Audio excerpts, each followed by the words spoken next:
ще отговоря на този въпрос. Защо боси обувки?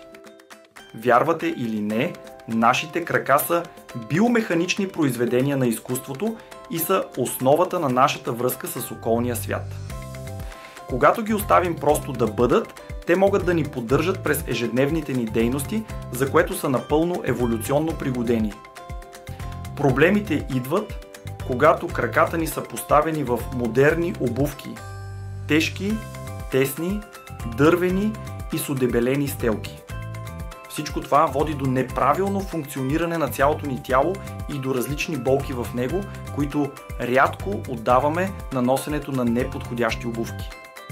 Босите обувки са гъвкави, с равна подметка и с форма, която е най-близка до босите крака. Това позволява на краката ви да функционират по най-естествения начин. Харесайте видеото и се абонирайте за YouTube канала ми.